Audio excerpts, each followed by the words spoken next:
আসসালামু আলাইকুম প্রিয় শিক্ষার্থীরা, চলে আসলাম টেকনিক ইজি এডুকেশনের পক্ষ থেকে। আমি সেই সুলতানা। এখন আলোচনা করব আমার দেশ কবিতাটি টাইপ 7 নিয়ে।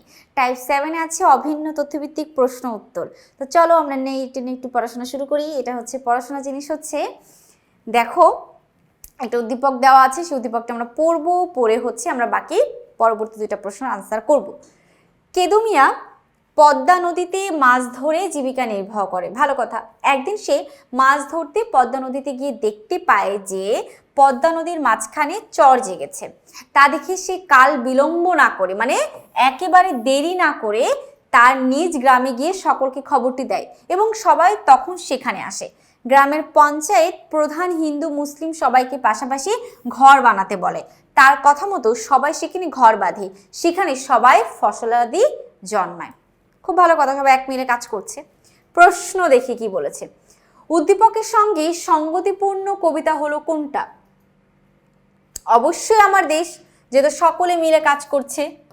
ওকে, ৬২ নম্বর প্রশ্ন। কেদু মিয়ার ভূমিকাটি আমার দেশ কবিতায় যেভাবে ফুটে উঠেছে তা হলো, কোনভাবে ফুটে উঠেছে? দেখো, কেদু মিয়ার ভূমিকাটি, নতুন চরে ঘর উঠবে, সবাই সেখানে ফসল ফলাবে, সবাই জমি বিক্রি করবে।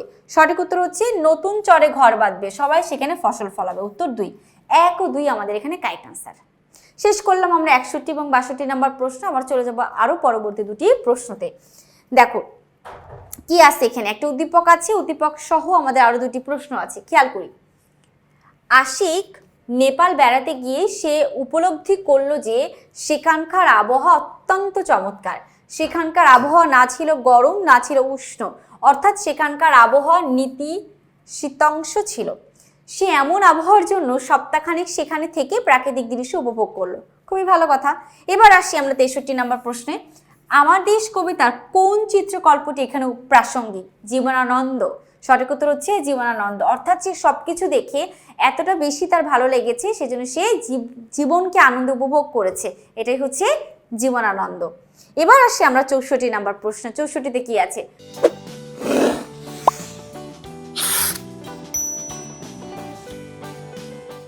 উদ্দীপকটির ভাব আমার দেশ কবিতায় যে চরণে ফুটে উঠেছে, সূর্য ঝলকে, মৌসুমি ফুল ফোটে, স্নিগ্ধ শরৎ আকাশের ছায়া লুটে, প্রাণ স্পন্দে লক্ষ্য তরুর করে, জীবন প্রবাহ সঞ্চারীর মরমে, অথবা বৃক্ষে জাগায় আগামী দিনের আশা, আমার দেশের এই মাটি মধুর আমার ভাষা। আচ্ছা, জীবনানন্দ। আচ্ছা, সঠিক উত্তর হচ্ছে ক নাম্বার, সূর্য ঝলকে, মৌসুমি ফুল ফোটে, স্নিগ্ধ শরৎ আকাশের ছায়া লুটে। এইটাই উদ্দীপকের আশিক। সে এক জায়গায় নেপালে গিয়েছে, নেপালে গিয়ে নেপালের সৌন্দর্যে সে মুগ্ধ হয়েছে। তো এখানে অবশ্যই সেখানকার প্রাকৃতিক সৌন্দর্য তাকে মোহমুক্ত করেছে। সেক্ষেত্রে উত্তর হবে আমাদের ক নাম্বার, ৬৪-র ক। এবার আমরা দেখবো আমাদের পরবর্তী প্রশ্ন। পরবর্তী প্রশ্নে কি আছে একটু ভালো করে লক্ষ্য করি। উদ্দীপক আছে, উদ্দীপকটা দেখবো। মধুর চেয়ে আছে মধু, সে আমার দেশের মাটি, আমার দেশের পথের ধুলা, খাঁটি সোনার চাইতে খাঁটি। ৬৫-তে উদ্দীপকে আমার দেশ কবিতার কোন বিষয়টি ফুটে উঠেছে? প্রকৃতি প্রেম, দেশপ্রেম, স্বজনপ্রীতি, নিঃস্বর্গপ্রীতি। অবশ্যই দেশপ্রেম। ঠিক আছে, অবশ্যই দেশপ্রেম। উত্তর ২।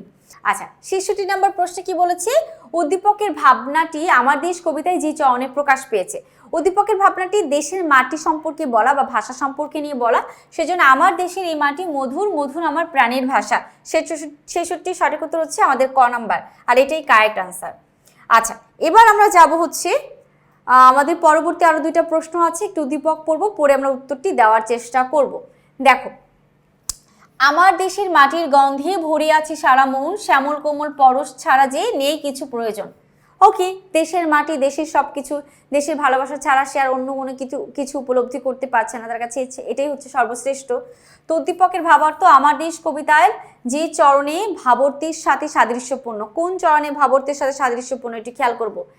নীতি নবরূপে ভরে ওঠে মন জীবনের আশ্বাসী, আমার দেশে মাটিতে মেশানো আমার প্রাণীর ঘ্রাণ, শান্তি কপট বার্তা লইয়া আসে, অথবা সূর্য ঝলকে জীবনের ডাক আসে।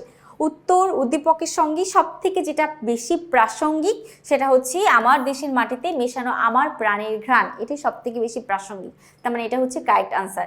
এরপর আমরা দেখব হচ্ছে ৬৮।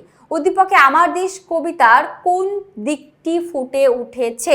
কোন দিকটি? স্বদেশ প্রেম, পরদেশ প্রেম, মানব প্রেম। উত্তর হচ্ছে স্বদেশ প্রেম। ওকে, মানবপ্রেম পরদেশ প্রেম, ঠিক আছে। তো এইভাবে আমরা শেষ করলাম আমাদের অভিন্ন তথ্যভিত্তিক প্রশ্ন উত্তর। আশা করি তোমরা সকলে বুঝতে পেরেছো, তোমাদের ভালো লেগেছে। পরবর্তী পর্ব নিয়ে খুব দ্রুতই হাজির হব। আর আমার দেশ এই পর্বটার মাধ্যমে কিন্তু আমার দেশ কবিতাটির সম্পূর্ণ শেষ হলো। আল্লাহ হাফিজ, আসসালামু আলাইকুম।